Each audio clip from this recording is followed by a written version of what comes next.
अस्सलामुअलैकुम वरहमतुल्लाह।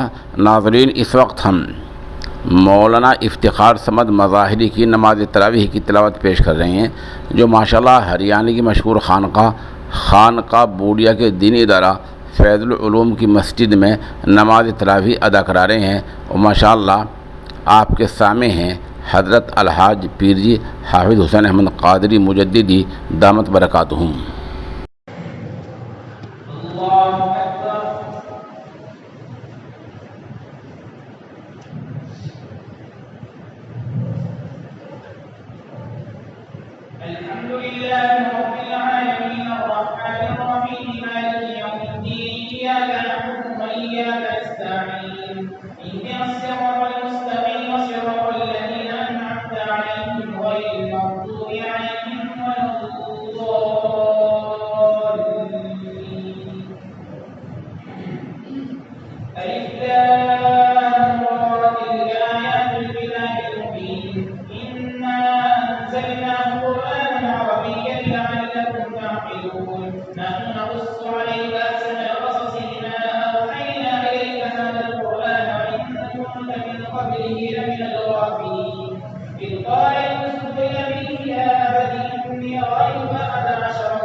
لقد كان في يوسف وإخوته آيات للسائلين إذ قالوا ليوسف وأخوه أحب إلى أبينا منا ونحن عصبة إن أبانا لفي ضلال مبين اقتلوا يوسف أو اطرحوه أرضا يخل لكم وجه أبيكم وتكونوا من بعده قوما صالحين قال قائل منهم لا تقتلوا يوسف وألقوه في غيابة الجب يلتقطه بعض السيارة إن كنتم فاعلين قالوا يا أبانا ما لك لا تمنا على يوسف وإنا له لناصحون أرسله معنا ولن يرتع ويلعب وإنا له لحافظون قال إني ليحزنني أن تذهبوا به وأخاف أن يأكله الذئب وأنتم عنه غافلون قالوا لئن أكله الذئب ونحن عصبة إنا إذا لخاسرون الله أكبر.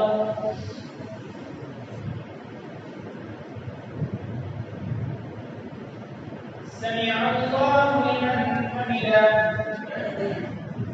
الله أكبر.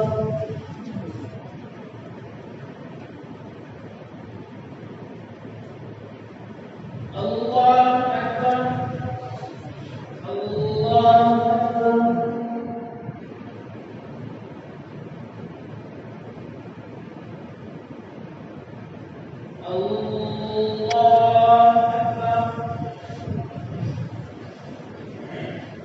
الحمد لله رب العالمين الرحمن الرحيم مالك يوم الدين إياك نعبد وإياك نستعين اهدنا الصراط المستقيم صراط الذين أنعمت عليهم غير المغضوب عليهم ولا الضالين ولما ذهبوا به وأجمعوا أن يجعلوه في غيابة الجب وأوحينا إليه لتنبئنهم بأمرهم هذا وهم لا يشعرون وجاءوا أباهم عشاء يبكون قالوا يا أبانا إنا ذهبنا نستبق وتركنا يوسف عند متاعنا فأكله الذئب وما أنت بمؤمن لنا ولو كنا صادقين وجاءوا على قميصه بدم كذب فقال بل سولت لكم أنفسكم أمرا فصبر جميل والله المستعان على ما تصفون وجاءت سيارة فأرسلوا واردهم فأدلى كلبهم قال يا بشرى هذا غلام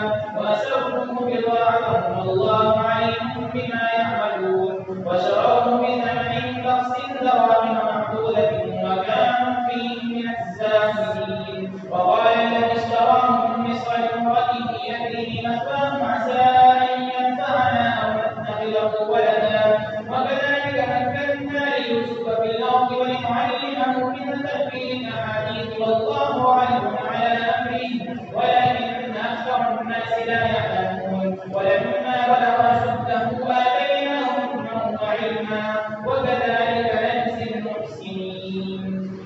الله أكبر.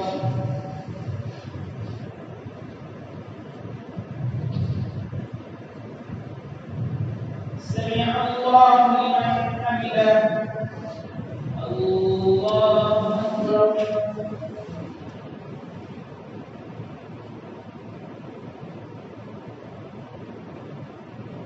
الله أكبر. الله أكبر.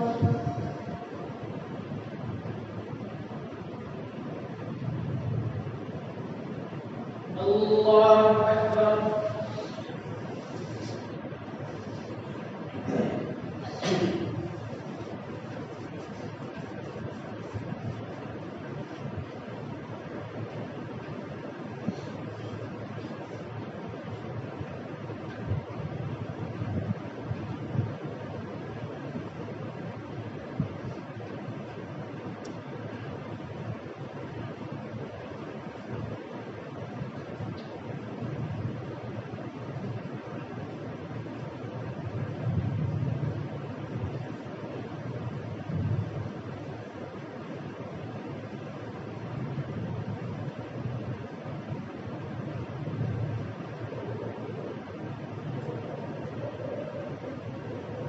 السلام عليكم ورحمة الله.